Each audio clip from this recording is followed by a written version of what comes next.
벚꽃대통의 지광입니다. 감사합니다. 이렇게 많이 왕줘서 고맙습니다. 감사합니다. 자, 오늘은 말씀이죠. 무슨 말씀드릴까 하면 여기 앉아 계신 분들 전부 다 뭐냐면 남편들이 다 직장에 다니잖아요. 물론 사업하시는 분도 계시지만 그래 안 그래요? 우리가 육신을 가지고 있으니까 먹고 살아야 되잖아요. 그래 안 그래요? 근데 이제 문제가 상당히 심각한 문제가 이제 어떤 문제가 등장을 하는 거 아니? 우리가 샐러리, 이른바 누구나 임금을 받고 살아요. 돈을 받고 산단 말이죠. 월급을 다 받고 살잖아.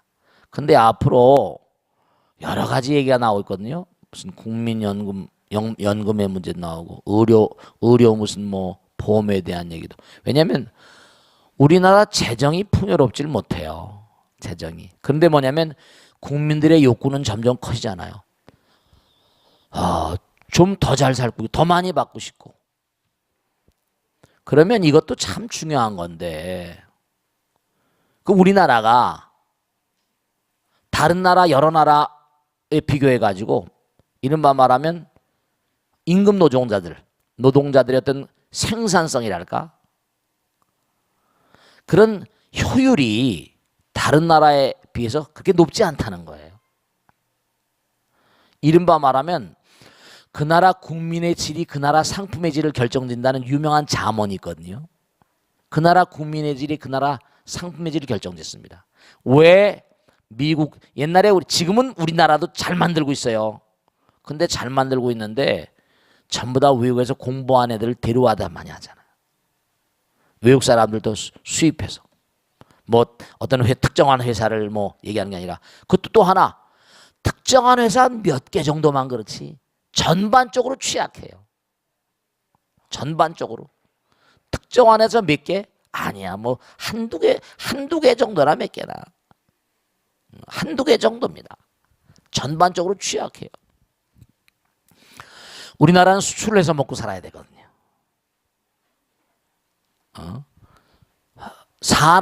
사람이 재산이라 교육이 재산이고 우리나라처럼 뭐 80%가 뭔고 하니 대학교에 지나가네. 고등학교 나온 학생들 가운데 80%가. 그러면 이제 이른바 말하면 생산성이 떨어지고 좋은 제품을 못 만들고 이렇게 되면 못하죠. 이게 이제 여러 가지로 어려움이 있는 거예요. 중요한 것은 뭐가 중요한가 하면 우리가 삶의 어떤 그런 그 흐름 가운데서 국민들의 의식 수준이 선진국인가 아닌가. 우리의 마음자리가 정말로 선진국의 어떤 마음자리를 가지고 있는 거 아닌가.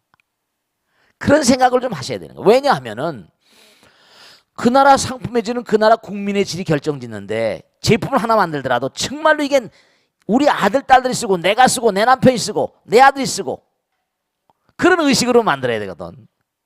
그래서 진짜 좋은 제품이 나오는 거죠.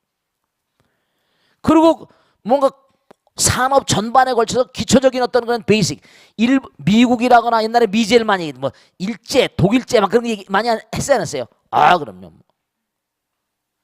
지금도 우리나라 기관 산업의 어떤 밑바탕에는 일제들이 일본 기본적인 무슨 뭐 기계 어떤 제품 같은 거 무슨 독일제 같은 거 이런 걸 많이 쓰잖아요. 그러니까 근본적으로 우리가 정말로 전 세계 많은 제품들을 수출해 가지고 모든 기업들 요즘에 뭐 히든 챔피언 저도 텔레비에 한번 봤어요. 뭐 그런 어떤 그런 강소기업이랄까 정말 의식이 투철한 어떤 인간들이 몸과 마음을 던져서 한번 세계를 제포하겠다. Change the world. 세계를 좀 제포해보겠다. 좀 또 다른 생각으로 돈을 많이 벌겠다 이게 아니라 한번 세계를 바꿔놔보자. 그런 이데아로 뭔가 나가는 그러한 어떤 의식이 투철한 그런 여러분의 아들, 딸들이고 남편이고 아내가 돼야 된다니까. 그런 가운데서 좋은 아들, 딸들이 나오고 좋은 남편이 나오고 좋은 제품이 나오는 거야. 의식이 문제거든 이게. 의식이. 그래 좋은 제품이 나오고 세계 팔려나가가지고 그래서 뭔가 하니 임금, 샐러리, 봉급도 많이 주고 여러 가지. 그렇게 풀려나가는 거예요. 근데 이게 안 되면서 뭐냐면 어떤 문제가 있는 거 아니? 자꾸만 노조라거나 무슨 이게 지금 굉장히 극성이잖아요. 물론 이게 어느 정도 세월이 흐르면 많이 완화가 되겠습니다만은 참 안타까워. 많이 주면 좋지. 줄 게 없는데 어떻게 줘? 빚을 내서 주나? 망해버리는 거예요. 망하면 줄들이 다 나와야 되잖아. IMF 때나 서프라임 때 다 체험했잖아요. 근데 자꾸만 요구하니까 어떻게 되는 거 아니? 이제 이른바 말하면 정년을 뭐 60세, 65세 막 이렇게 가잖아. 그래 안 그래요? 정년 60세, 65세. 옛날에 교수들은 뭐 65세까지 가긴 했습니다만은 뭐 그렇게 되면 정년이 계속 가게 되면 이제 계속 올라가는 스타일로 계속 가다 보면 퇴직금이 또 이게 또 뭔가 장난이 아니거든. 정말 그렇습니다, 여러분. 퇴직금이 엄청나잖아. 또 일생 동안 봉직해서 그만큼 줘야 되지만 회사 자체를 문제가 이게 이제 굉장히 상충이 돼 버리거든 이게. 그 요즘에 많이 얘기하는 게 임금 피크제라는 거야. 임금 피크. 왜냐하면 또 이런 게 있거든요. 나이가 많이 들면 아무래도 생산성이 떨어져 안 떨어져요? 그렇죠, 당연하지. 이게 참 생산성은 떨어지는데 월급은 점점 뭐라? 그렇지. 이게 참 문제거리. 보통 문제거리가 아닙니다. 계속 월급이 올라가는데 이거 능률은 떨어지고 말이야. 우리나라 전반에 이게 상당히 심각한 문제입니다. 계속 달라니까. 다 망해 잘못하면. 우리가 언제부터 잘 살았는데. 물론 돈을 많이 받으면 좋은데 이게 같이 공동체잖아. 그러니까 중대한 사실 우리가 삶을 살아가야 되기 때문에 이런 문제가 굉장히 심각한 문제인데 이게 이제 잘 타협이 돼야 되는데 이게 문제란 말이에요. 회사는 회사대로. 근데 나는 회사 사장들에게 말하고 싶은 거야. 회사 오너들한테 정말로 헌신적인 마음. 정말로 말이죠. 저는 정말로 말이죠. 진짜로. 근데 헌신적인 마음이라고 나 같은 깎아중은 모르겠다. 혈혈단신이니까. 근데 기업은 또 이윤을 창출해야지 재투자하잖아. 확장해야 되잖아. 모아야 된다고. 지금 삼성 같은 데는 55조가 있대. 어마어마한 돈을 쌓아놓고 어떻게 이게 앞으로 나갈지 모르니까. 그러니까 우리가 정말로 어떻게 이걸 잘 조화를 이루면서 임금 피크제를 어떻게 할 것이냐. 정년퇴직을 잠깐 정년퇴직을 나이를 늘리는데 또 거기다 또 아주 심각한 문제가 하나 있어요. 뭐가 있는 거 아니? 이게 참 문제거리야. 이제 나이 젊은 세대들이 뭔가 아니? 직장은 못 들어가는데 경력 단절 여성이니 뭐니 해가지고 이른바 말하면 과거에 직장 다닌 사람이라거나 나이 들어서도 뭔가 아니? 정년퇴직한다 하더라도 이제는 5, 60대 돼도 젊잖아요. 젊은 애들 들어오고 하면 좀 좋은 점도 있지만 키우려면 시간이 걸리잖아. 시간이 걸리고 웬만한 전문가 되려면 그 시간이 또 이게 장난이 아니니까. 자꾸만 뭔가 아니 옛날에 퇴물들이지만 값싼 노동력으로 계약직 같은 걸로 막 들여오고 이러니까 이런 여러 가지 언밸런스 문제들이 너무나 우리 사회에 많이 도사리고 있어요. 풀기 어려운 문제들이. 그러니까 뭐냐면 요즘에 가만히 보면 어떻습니까? 나이 든 60대 이런 사람들이 와가지고 커피집에 바리스타 하잖아. 그지? 요전에 제가 어느 누구를 만나려고 커피집을 갔더니 60대 중반 아저씨가 머리를 딱 쓰고 바리스타를 하더라니까. 서빙도 하고. 나이가 들어 무슨 창피냐 이거야. 나도 살아야 된다 이거지. 그런 거 젊은이들이 알바를 해야 되는데 그런 것까지 막 들어와 버리거든 이제. 이게 참 이게 그래서 우리가 살아가는 이 사회는 뭐냐면 정말로 뭔가 어떻게 하면 우리가 만족스럽게 살 수 있을까? 이 방법을 좀 우리가 생각해 보면 우선 첫째로 제가 판단하기에는 우리가 정말로 생각할 게 앞으로 말씀이죠. 이 지상은 지상 낙원이 될 수가 없습니다. 왜냐하면 중요한 사실이 어쨌든 사람은 늘어나잖아. 그리고 재화는 이른바 말하면 정해져 있습니다. 물질은 한정돼 있잖아요. 물질은 한정돼 있어요. 지금이야 삼성이나 이런 데 뭐 큰 회사들 있지만 앞으로 20년쯤 뒤면 어떻게 될지 변할지 몰라. 옛날에 재벌들 쓰러진 데가 한두 개가 아니잖아.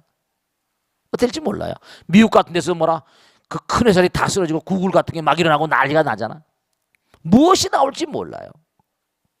그러니까 지금 뭐 차의 경쟁이 뭐냐 하지만 아까 말씀드린 대로 우리가 언제부터 잘 살았어. 저는 제가 머리 깎고 살아서 그런지 모르겠지만 그렇게 하자고 말씀드린 건 죄송스럽지 모르겠지만 우린 정말로 서로 허리띠를 졸라매야 됩니다. 서로 경건하고 뭔가 하니 양보하고 타협하는 가운데서 콘센서스를 찾아내야 돼. 그렇지 않으면 입에도 난파합니다. 무조건 투쟁한다고 되는 것도 아니고 기업도 이윤을 창출해야지 재투자하고 뭔가 하니 투자하고 퇴직금도 쌓아놓을 수 있을 거 아니에요. 다 거들려면 퇴직금 누가 줘? 이런 서로 상호 쌍방의 타협이 있으면서 방법은 뭐냐? 우리가 정말로 언제부터 잘 살겠느냐. 이게 선진국을 한번 가려면 의식이 모아져야 돼요. 우리 사회가 한 차원 좀 이렇게 뭔가 업그레이드 되려면 부처님 말씀대로 진실에 입각해 살아야 됩니다. 진리에 입각해 살아야 돼요. 정말입니다. 제가요 하나 말씀드릴게요. 정년퇴직을 하고 정말 훌륭하셨던 분입니다. 우리나라 어떤 큰 정책의 대강을 세워놓으시고 아주 그분이 아니었으면 그 일을 못할 뿐 저는 뭐 구체적으로 말씀 안 드리겠습니다. 그런데 그분이 법당에 나오면서 공부하고 능인불교대학 나와서 요즘에 매일같이 이제 나이가 70 넘고 80이 가까이 되신 분인데 매일 법당에 나와서 혼자 참여합니다. 염주 돌리면서. 거사님이에요. 그 왜 그러시냐 했더니 내가 지금 가만히 보니까 관료 생활하고 공무원 고급 아주 높은 무슨 청장까지 하신 분이거든. 그동안에 내가 정말 정책을 위반하고 하면서 얼마나 국민들한테 죄를 많이 졌는지 내가 잘한다고 했는데 너무나 마음이 지금 아파서 매일 죽기 전에 참회하는 기도라고 합니다. 이게 뭐냐면 중앙부서의 관료 정도면 100억은 주물러 꾸는 거잖아요. 국장이면 1000억, 장관이면 조 단위로 한다는 거 아닙니까? 이 관료 사회가 제가 지금 많은 걸 듣고 보고 체험하고 살잖아. 대학을 만드는 과정도 그렇고 모두 다 그래. 집을 하나 짓는 것도 그렇고 뭘 하나 다. 미국에서도 일을 해본 말이죠. 내가 딱 표딱지가 나요. 미국에서 딱 일을 해보면 미국 변호사를 몇 명하고 같이 일하잖아요. 그럼 뭐냐면 걔네들은 해라 해. 다 해줘요. 그리고 어디 부조리 돈 먹고 자시고 일체 없습니다. 걔네들 그따간 준놈도 걸리고 큰일 나요. 아주 미국에서 일을 못해. 여기도 준놈 걸리고 받는 놈 걸리잖아요. 그 했지만 무슨 김영란법이나 뭐 어쩌고 그런 게 나온다고 하지만 중요한 건 미국에서 일을 해보면요 다 하라고 그래. 먼저 오픈 프라이머리 다 하라고 그러고 그 다음에 잘못한 거는 그때는 용서가 없어. 너 한다고 그러고 왜 이렇게 안 했냐? 집을 짓는데 욕심으로 조금 되지 그럼 부셔야 돼. 안 부시고는 안 돼요. 그러면 엉망되는 거지. 너 한다고 그러놓고 왜 이렇게 했냐? 여기 법으로 그렇다면 안 되거든. 이래 버려요. 완전히 오픈이죠. 그러니까 우리가 이게 국민과 정부와 관료사회와 기업체와 이게 전부 다 유기적으로 하나가 되는데 이게 이른바 말하면 어떤 그런 그 체인 자체가 뭔가 잘못되다 보니까 이게 체인이 순환이 잘못되다 보니까 규제를 계속 철폐하라고 하는데 그러니까 대통령도 그걸 알고 하니까 규제를 철폐하라고 그러지만 규제가 없으면 또 공무원들은 뭐라 자기의 자리가 유명무실해질 가능성도 없지 않아 있다고 판단하니까 이게 우리나라가 앞으로 선진국이 되려면 국민들도 뭔가 그러니까 그런 걸 다 보잖아요. 암암리에 다 있잖아. 임금 같은 것도 정말로 여러분의 남편이나 아들 딸들이 내가 회사에서 멸사봉 여러분 그걸 하셔야 됩니다. 정말로 이 생산성이라는 측면에 보면 미국에서 조사한 게 있습니다. 외국에 가서 막 중국에 가서 뭐 하고 그러잖아요. 그러면 클레임 걸리거나 뭐 하잖아요. 그죠? 그럼 미국 본토에서 뭐 만드는 제품하고 외국에서 만드는 제품하고 그러니까 메이드 인 뭐 어떤 거는 이른바 차이나에서 만들었다고 그러고 다 표시 나오잖아요. 그 차이나에서 만들었다고 그러면 그 제품이라 하더라도 뭔가니 좀 이렇게 보고만 좀 이렇게 한숨 낮춰보고만. 그러니까 이게 왜냐면 벌써 이게 민도가 다르다니까요. 국민성. 이게 내가 뭔가 정말로 쓸 제품인가 아닌가. 하나 마지막으로 말씀드리겠는데 우리가 진짜 생각해 보세요. 어떤 그런 회사에서 만든 제품이 런던의 어떤 시티라고 런던의 어떤 거리에 슈퍼마켓가 진열이 돼 있어요. 칫솔이라고 칩시다. 간단하죠, 칫솔? 이거 싸니까 하다가 칫솔을 산단 말이죠. 그건 메이드 인 코리아 이렇게 써 있단 말이에요. 그래서 한국에 와본 적도 없어. 한국에 와본 적도 없는데 뭔가 아니 칫솔을 쓰다가 보니까 어떻게 돼요? 그냥 저절로 한국을 알게 되는 거예요. 한국에 와본 적도 없지만 칫솔 쓰다 보니까 이게 좋다 나쁘다 그만 써보면 알잖아. 칫솔 하나에서 한국이 판가름 나는 거예요. 그럼 다음에 어떤 모임에서 한국 얘기가 나오지? 한국에 와보지도 않은 녀석이 뭔가 아니 한국에서 길길이 뛰는 거야. 내가 칫솔 써왔는데 뭐 이런 그렇게 되는 거예요. 한국 사람이 외국에 여행하다 보면 저절로 애국자 된다 그러잖아요. 하나가 전체라니까요. 화음에 나온 대로 칫솔 하나가 한국이에요. 칫솔 하나가 한국이다. 여러분 한 사람 한 사람의 마음자리가 전체를 만드는 거예요. 전체를 만드는 거예요. 그래서 우리가 정말로 계속해서 이렇게 부처님 말씀을 연마하고 연단하고 하는 것들도 다 이게 말이죠. 근데 제가 항상 안타까워하는 거는 뭐가 문제냐면 교회도 많고 성당도 많고 절도 많고 종교관들이 많은데 왜 이 나라는 점점 어려워지는가. 다 똑같은 얘기를 하고 다 진리에 입각한 얘기들을 할 텐데 그건 무엇이 잘못일까? 스님들의 잘못일까? 신부들도 잘못일까? 목사님 잘못일까? 물론 그들도 저도 잘못이 많겠죠. 근데 정말 중심으로 저는 그런 걸 물어보고 싶어요. 당신들이 부처님 말씀을 공부하면 그냥 듣는 것이 문제가 아니라 교회나 성당이나 절의 책임 아니라 자기 자신이 얼마나 부처님 말씀을 실천하는가 스스로 좀 물어봐라. 하나님 아버지 말씀을 스스로 실천하는가. 스스로 좀 실천하는 의지가 있다면 이게 이렇지 않아요. 있잖아요. 그래도 뭔가 아니 어쨌든 세계 종주국이라고 할 수 있는 미국이라는 사회는 그래도 뭔가 아니 남들이 아무리 뭐라고 하더라도 뭔가 살아있는 꿈틀대는 게 있거든요. 꿈틀대는 게.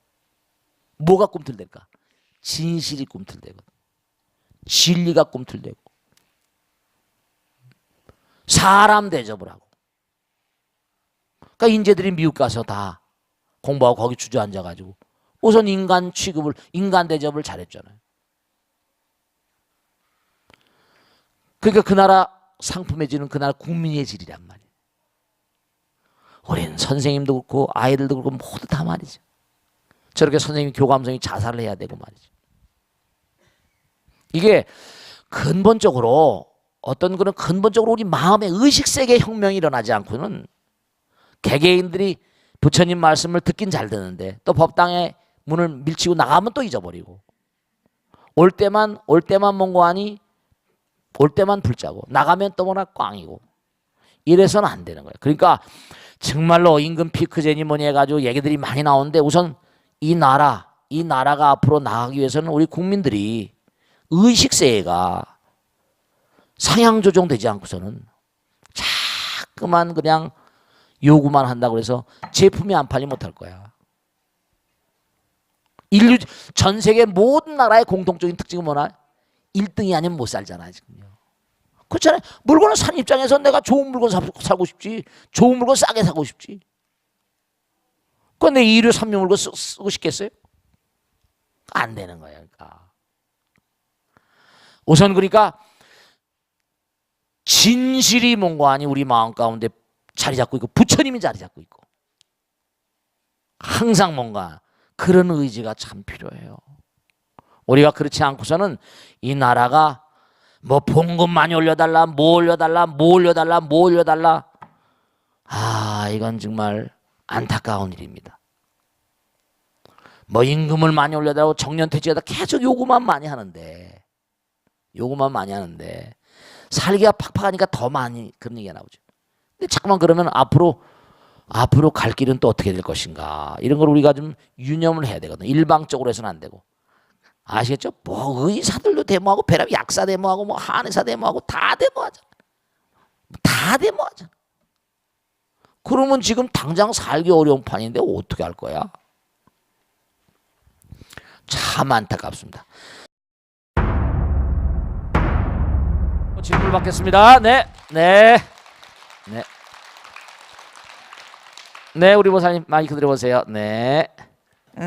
아시는 분이 그 딸이 결혼한 지 10년이 넘었는데 아기가 생기지 않아가지고 나름대로는 이제 열심히 같이 부부가 불임 클리닉도 다니고 이제 여러 번 시험관 시술도 해봤대요. 네. 근데 좀 결과적으로는 여전히 이제 임신이 어렵다고 병원에서 이제 그런 좀 실망적인 얘기도 듣고 이제 이런 상황인데 그 딸 입장에서는 하다 안 되니까 이제 지금 상태에서는 입양을 고려하고 있는 중이래요. 근데 이제 스님께서 평상시에 늘 말씀하셨듯이 부모 자식 간은 만겁의 인연이 있어야 만나는 그렇습니다. 귀한 인연이라고 하셨는데 지금 같은 이런 상황으로 입양을 하면 그 입양을 한 인연하고도 그런 만겁의 인연이 엮여져서 만나지는 건지 궁금합니다. 네, 좋으신 질문이세요. 박수 많이 주세요. 네. 자, 입양 문제, 아이를 못 낳는 문제, 제가 아주 많이 듣는 질문 중에 한 중요한 종목입니다. 우선 왜 아이를 잘 못 낳을까? 남들은 무 뽑듯이 쑥쑥 잘 뽑아내는데. 참. 옛날에 우리 할머니 할아버지 정말 잘도 내질른다 그러죠. 잘도 내질른다. 근데 우선 첫째로 하나하나 풀어보자. 왜 아이를 잘 못 낳을까? 제가 말씀드릴게. 우선 첫째로 중요한 건 뭐냐면 여러 가지 업의 흐름이 있는데 선천적인 게 있고 후천적인 게 있는데요. 경전에도 그런 얘기가 나와. 전생에 아들 딸들을 소홀히 대하고 아들 낳았잖아, 그지? 그럼 잘 키워야 될 거 아니야. 근데 잘 키우지 못하고 잘 육성하지 못하면 어떻게 됐어요? 네 놈은 아들, 전생에 있는 아들들도 잘 못 키웠는데 너놈한테 아들 줘가지고 뭐 별로 소용이 없겠구나. 어떤 분이 저한테 이런 걸 물어봐. 스님, 열심한 우리 법당에 나온 거사님이에요. 스님, 정관 수술을 하면은 난 아이들이 이제 있고선 더 이상 낳고 싶으면 그 수술을 했는데 그러면 이게 무슨 업이 안 될까요? 이렇게 물어보시더라고. 낳아야 될 걸 또 낳아야 되고 그런데 업이 안 될까요? 내가 그래서 뭐라고 대답했겠어요? 업이 된다 그랬습니다.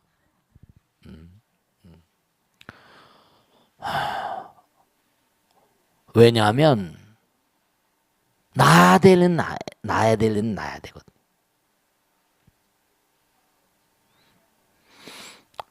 중국에서 말이죠. 한 명만 낳아서 키우기 운동을 합니다. 중국은 인구가 많으니까 먹고 입이 흉년이 오면 큰일 나니까. 근데 중국은 뭔가 인구가 지금 많으면서도 한 명에서 둘 나면 벌금을 물려요. 벌금도 어떻게 되는 거 아니? 직업 따라서 돈 많은 집은 애를 더 낳고 싶잖아. 돈 많은 집에서 애를 낳게 되면 벌금을 더 물려버립니다. 그 지난번에 어떤 장이몬가 무슨 그 감독이 말이지, 애 하나 더 낳았다 그냥 엄청나게 막 벌금을 물려가지고 막 그 보도에 나온 적이 있었습니다. 그러니까 우선 아이를 낳으면 잘 키워야 된다.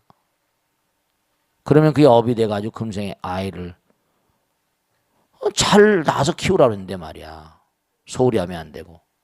두 번째는 금생에 나와가지고 후천적으로 아이를 낳는 걸 잘 생각해야 된다. 우선 중요한 건 뭐냐면 여러분이 명심하셔야 된다. 남자의 잘못이 있고 여자의 잘못이 있어. 그건 남자의 잘못은 뭐냐면 정자를 왕성하게 만들어내거든. 힘찬 정자를 만들어내야 돼. 정자의 마릿수가 응분의 아이를 낳을 수 있는 마릿수가 돼야 된단 말이에요. 숫자가 부족하면 안 돼. 소정자증이거든. 그럼 어떠냐? 한참 왕성하게 이게 참 문제가 되는 게 머리를 많이 쓰나 게 우리가 먹는 음식이 호르몬을 만들잖아. 남성 호르몬, 여성 호르몬 하잖아요. 그 먹는 음식물이 뭔가 아니 호르몬이 되는데 우리 몸에 호르몬의 공장이 두 군데라 했지. 머리하고 단전하고. 머리에서 40몇 종이 나온다 그러나 뭐 그런 얘기고 아래. 그러니까 머리에서 나오는 건 머리를 운영하고 아래에서 나오는 건 뭐라? 성호르몬 생명을 유지하고 장기를 유지합니다. 근데 이게 피드백으로 되어 있어가지고 머리를 너무나 많이 쓰거나 저녁에 늦게 자고 컴퓨터 많이 하고 이거 대단히 안 좋습니다. 머리를 잘 땐 자야 돼. 옛날엔 저녁에 9시 무조건 잤잖아. 이제 그렇게 자지 못한다 하더라도 저녁에 애들 1시, 2시까지 컴퓨터하고 막 인터넷하고 그러면 안 돼. 그런 애들이 거의 대부분 소정자증입니다. 멀쩡해요, 멀쩡해. 정자가 생성되는 게 밤에 충분히 잠을 자야 돼요. 영양 공부 충분히 해야 되고. 제가요 관찰해 본 적이 있습니다. 미국 가서 박사 따고 미국에 좋은 데 있고 뭐 해가지고 그 다음에 한국에서 뭐 한참 그냥 그 젊을 때 그냥 그렇게 안 할 수 없죠. 밖에서 막 노력하고 박사 딸 때까지 그냥 피비린 나겠는데 대체로 애를 못 낳아요. 너는 좀 쉬어야 된다. 내 고박사인데 넌 쉬어야 돼. 쉬어 무조건 간에. 일 대충 하면 쉬어야 된다. 정잘 만들고. 근데 마누라는 그냥 막 애를 낳고 싶으면 미치는 거야. 마누라 애를 낳고 싶으면 미치는데 남편이 이게 뭔가 아니 소정자증 정자 마릿수가 부족한 거예요. 나이가 들면 점점 생성 이른바 양이나 율이 떨어지잖아. 우리가 다 이게 피크가 있어. 인생에도 피크가 있어. 전부 다 피크가 있어. 애를 낳아야 될 때가 있거든. 그 나이가 들고 이렇게 되면 곤란하잖아. 그렇잖아요? 그렇습니다. 그러니까 이게 어떻게 되는 거 아니? 여자들은 배를 따뜻하게 해야 됩니다. 배를 따뜻하게 해야 돼. 이게 정자나 난자나 정자들이 전부 다 뭔 거 아니? 이게 전부 다 아기 집인데 따뜻해야 되잖아. 차가우면 전부 다 주기에 불순이 와버리고 이게 문제가 많이 생겨버립니다. 그러니까 남자 여자가 이건 다 나와 있는 얘기들이니까. 특히 이제 요즘에 컴퓨터 IT 계통에 일하는 분들은 대체로 애를 못 낳더라고요. 이거 정말로. 그리고 너무 혹사시키니까 그리고 밤이 늦고 낮이고 뭐 없거든요. 그러니까 후천적으로 그런 점에 유념을 해야 돼요. 근데 지금 질문한 건 뭐냐? 이게 이런 게 아무것도 안 되니까 불임수를 계속 해봤단 말이야. 이게 안 되거든. 요즘에 여러분 불임 그 아이 임신 못 해가지고 시험관 하게 하는 병원들이 아주 그냥 돈을 박살나게 봅니다. 엄청 봅니다. 제가 아니까. 이름은 안 되겠으면 뭐뭐한 병원의 박사님은 안 돼. 호황이야 호황. 아이를 낳기는 원해가지고 호황이라니까. 대기 상태야 대기 상태. 애를 낳고 싶으면 마음대로 안 돼. 돈은 있겠다. 난리야 난리. 그런데 자 그것도 마음대로 안 돼. 그러니까 우리나라만 그게 아니라 영국이나 구라파 미국 왜냐하면 IT 시대니까. 우리나라만 그게 아니에요. 그러니까 인도 같은 데는 말이죠. 여기 컴퓨터니 뭐니 그 하는 사람들 하니까 대리모 시장 대리모. 애 낳아주는 것도 보통 어마어마한 시장이랑 인도는 몇 조라는 거 아니야. 후진국이니까. 그래서 다단계처럼 해가지고 내가 하고 그 다음에 누구 소개하고 거기도 와리 먹는 거야. 그렇게 어마어마한 웃기는 게 있지. 근데 자 그러면 또 하나 이게 하다 보면 관음화 보살 저쪽 역삼동 사는 보살처럼 하다 보면요 어떤 때 또 아이가 생깁니다. 나이가 늦게도 생긴 수가 있다. 뭐 결혼한 지 입양을 했는데 18년 만에 애가 생긴 수도 있어. 웃기는 거야. 그래가지고 그 다음에 그 아이가 새로운 자기 친자가 나오니까 그 다음에 뭐라?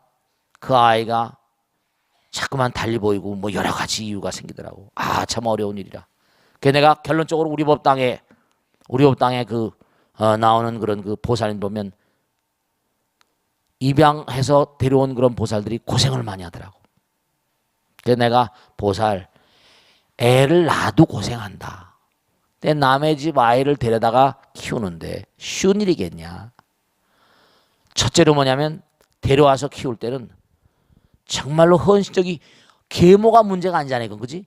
헌신적인 희생적인 그러한 각오가 있어야 될 것이고 그런 면에 비해서는 스님이 하나 꼭 얘기하고 주고 싶은 건 그 전에 내가 한번 얘기했잖아요. 외국으로 뭐 이렇게 이민을 간다 하더라도 외국에 양자 간다 하더라도 좋은 집으로 간 애들은 복스럽게 크고 또 그렇잖아. 씨앗도 뭔가하니 좋은 땅에 뿌려주면 잘 자라잖아. 나쁜 땅에 뿌려주면 뭐라 잘 못 자라요. 또 엄마 아버지를 어떤 엄마 아버지를 만나냐에 따라서 그게 또 크는 게 또 다른 거야. 그러니까 잘 이런 점을 고려해 가지고 그렇게 해서 뭔가하니 어떻게 할 것인가를 결정해야 될 거예요. 알겠죠? 자, 박수로 봐주세요. 스님 안녕하세요. 네, 저는 법정 스님 무소유 책을 읽었거든요. 네, 네, 네, 네. 근데 처음에는 물질의 욕심만 버리면은 무소인강 생각했는데, 네. 근데 한켠에 생각하면은 또 처음부터 받지 않는 게 무소유인지, 갖지 않는 것이 무소유인지, 네, 네, 또 네, 네. 갖더라도 남에게 다 나누어 주는 게 무소유인지 불교적으로 스님께서 해석을 좀 여쭙고 싶습니다. 박수 맞겠습니다. 네. 자, 무소유. 참 좋은 말씀인데, 자, 결론은 이런 거예요. 뭐냐면, 아무것도 받지 않는 거, 갖지 않는 거, 이런 게 무소유냐. 아니면 뭔가 하니, 다 돌려주는 게 무소유인가. 자, 원론적으로 보면 우리 전부 다 무아상, 우린 부처님이잖아요. 여러분들이 앞으로 치나 뒤로 치나 마찬가지인데, 중요한 거는 여러분들이 이런 생각, 그런 생각 절대로 하시면 안 돼. 이 우주가 부처님 나라잖아. 그지?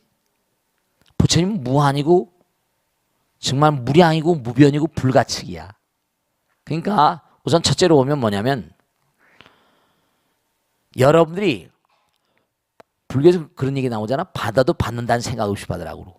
줘도 준다는 생각 없이라고. 그지? 받는 사람도 뭐라? 받았다는 관삼륜 청정이라고 말해요. 그럼 뭐냐면 우리가 중생으로 살면서 내가 어제 뭘 받으면 받았다는 생각이 있어 없어? 있지. 받았다는 생각이 있으면 준다는 생각도 있잖아. 그렇지? 그 생각이 아직 무상이 아니야. 무아상이 아니고. 그러니까 중요한 건 받는다 해서 받는다 하면 준다는 생각이 있지만 여러분이 뭐냐면 아무것도 내가 준다는 생각이 없이 줘도 부처님은 다 아셔.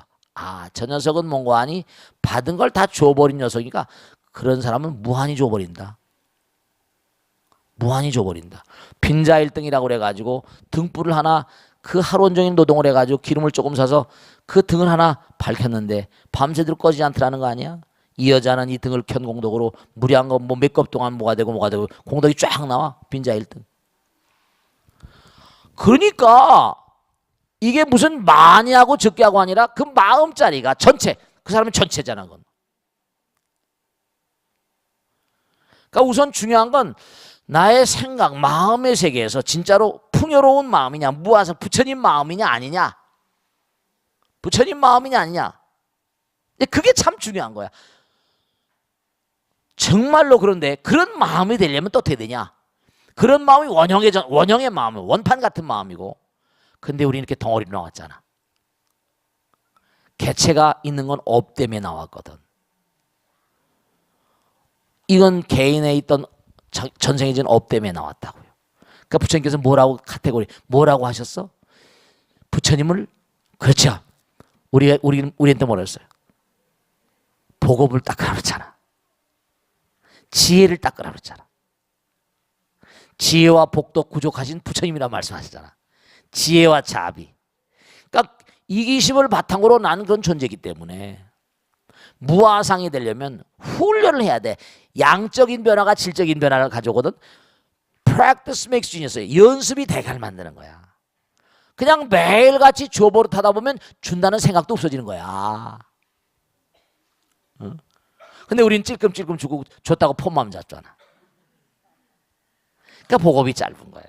그러니까 무소유란 정말 진짜의 개념은 뭐 법정스님 나름대로의 어떤 개념이 있으셨겠지만 불교적인 차원으로 내가 공부한 차원을 얘기한다면 결국은 뭐냐면은 부처님 마음은 무한이거든. 무한은 더 이상 가질 게 없는 거야. 무한 그 자체니까. 근데 우린 중생이 이렇게 개체화됐으니까. 그럼 뭐냐? 기독교는 11조라고 17반이라고 그래. 최소한이라는 거야. 자기가 본 거에 뭐 10분의 1이라거나. 근데 이 세상 살아가면 10분의 1 제대로 한 사람이 얼마나 있을까? 그것도 어려운 거거든. 무소유라는 게 내가 하나도 이게 말이 다 맞기도 하고 다 틀리기도 해. 이른바 말하면 장님이 코끼리 만지는 거 똑같은 거야. 그러니까 무소유라는 건 아무것도 갖지 않아야 된다는 거 차원이면 아무것도 갖지 않으면 난 뭘 먹고 살까 이렇게 생각하면 안 돼. 다 줘버리면 그냥 들어오는 거라고. 이게. 그렇게 돼 있어. 아 대자연의 말이야. 뭐냐 그저 뭐지 벼나 콩이나 이런 것들 뭐라 심어놓으면 뭐라 누가 키워줘. 농부는 씨 뿌리는 것만 하는 거야, 그지? 그럼 내가 베푸는 건 뭐지? 베푸는 건 뭐야? 씨를 뿌리는 거잖아. 인과니까. 그러면 키우는 건 누가 키워주지? 키우는 건 자연이 키워주고 부처님이 키워주잖아. 내가 키우는 게 아니잖아. 내가 키우는 게 아니야. 그래 안 그래요?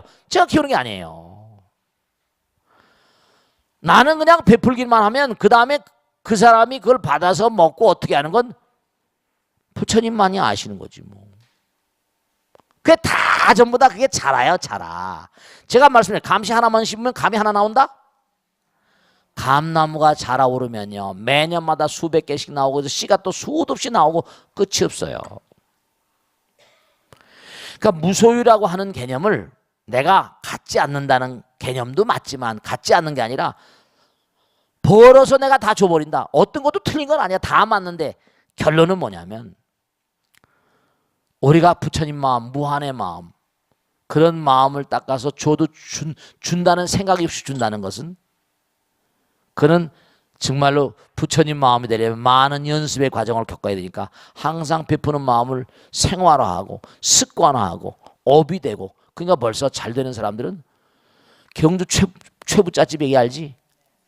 10년 안에 절대로 굶주린 사람 없게 하라.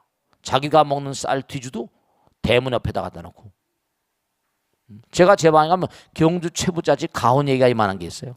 어디서 누가 줘서 봤는데 근데 참 그 최부자가 될 수밖에 없겠더라고. 그러니까 6.25 동란 나가가지고 다 부자들 다 쓸어버리고 지주를 쓸어버렸는데 그 집만 멀쩡했다는 거 아니야. 다 아는 거거든. 벌써 아는 사람은 미래를 내다보잖아. 그러니까 여러분 이걸 아셔야 돼. 마지막으로 하나만 딱 말씀드릴게. 왜 부처님 말씀대로 살아야 되는 거 아니? 미래가 좋기 때문에. 지금 당장 뭘 해가지고 당장 뭘 하면 내가 당장 이익이 될지는 몰라. 10년 안에 절대로 굶주린 사람 없게 하라. 이렇게 해버리니까 그게 미래의 뭔가 아니 그 당시에 미래 전쟁이 날지 6.25 사변이 날지 어떻게 알았어? 몰랐죠. 근데 6.25 사변이 딱 나니까 가족들이 다 살잖아. 미래를 딱 좋은 일은 항상 끝이 좋은 거예요. 무한이야. 무량이라고. 그러니까 내가 뭘 줄 때 뭔가 아니 준다는 생각도 없이 얼마나 기가 막혀. 10년 안에 굶주린 사람이 없게 하라. 그러니까 결론적으로 내가 베푼다고 할 때 마음의 빈 마음으로 빈 마음이라는 건 뭔가 아니 그게 뭔가 아니 부처님 마음이야. 그러니까 사회 마태복음인가 어디도 그런 거 나오지. 마음이 가난한 자는 뭐라 천국이 저희 곳이요. 그게 마음이 가난한 게 아니라 마음이 텅 비어 있는 자라는 뜻이야. He was vacant. He was poor. 마음이 가난한, 마음이 텅 비어 있는 자. 텅 비어서 가난한 것처럼.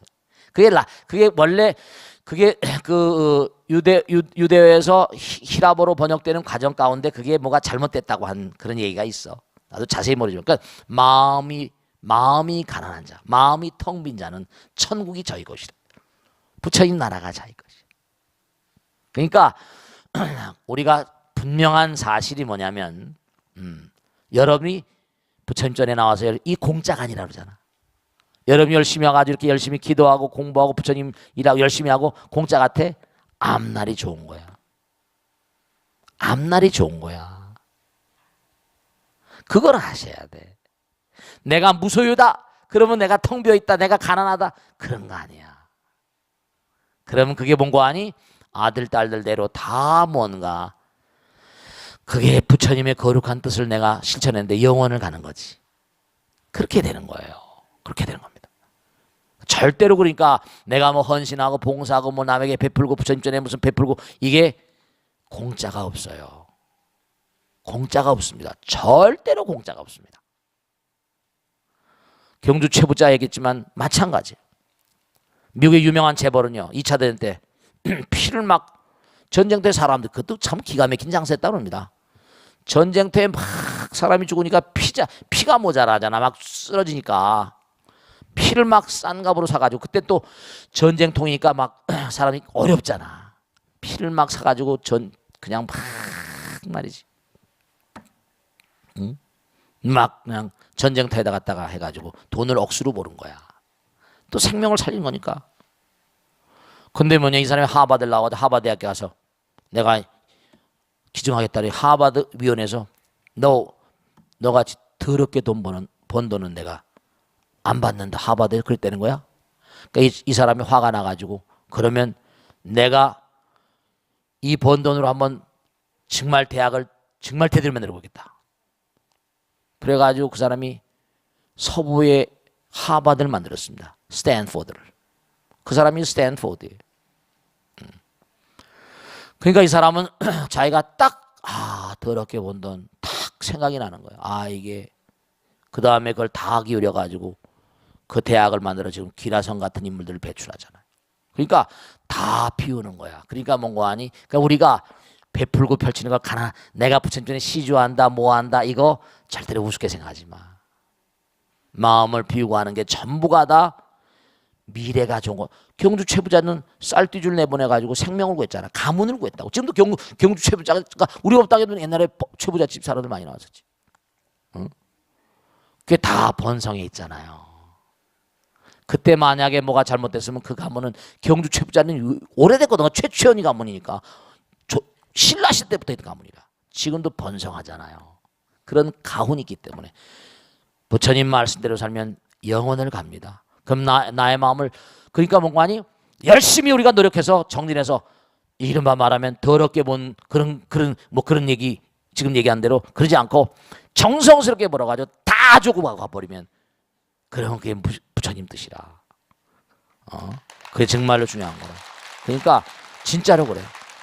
갈 때는 알몸으로 가니까. 근데 기업가들은 뭐냐면 뭔가 하니, 자기들은 또 다른 생각이 있으니 하긴 하겠지만, 또 뭐 그 사람들이 뭐 그걸 하라고 그래도 뭐 할까? 근데 어쨌든 간에 그 사람들도 뭔가 여러 가지로 뭐 노조라거나 이런 데 많이 베풀 마음을 가지면 또 많이 이게 이제 타협이 되고 할 것이다, 그런 말씀드립니다. 아시겠죠? 자, 오늘은 모두 여기서 끝내겠습니다. 모두 감사합니다. 고맙습니다. 마치겠습니다. 네, 마치겠습니다. 네.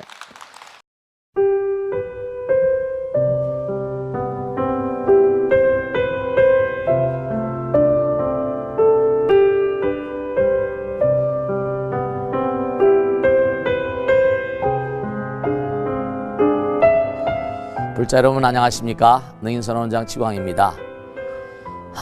이 불교 방송은 정말로 불교의 보배입니다. 부처님의 거룩한 뜻이 무엇입니까? 부처님의 가르침을 세상에 퍼뜨린 거 아니겠습니까? 불교를 정말로 한 차원 업그레이드 시키고 한국 불자들의 신심을 한 차원 더 장양시키기 위해서는 여러 불자님들의 정말 도움이 필요합니다. 몸과 마음을 다해서 많은 불자님들 ARS 한 통에 이 불교 방송이 살아날 수 있습니다. 여러분의 관심과 그 다음에 편달이 한국 불교의 새로운 날, 그리고 새로운 시대, 새로운 차원으로의 도약으로 그렇게 우리 방송 불교를 그렇게 인도할 것이라고 확신합니다. 감사합니다. ARS에 많은 관심 부탁드립니다. 감사드립니다.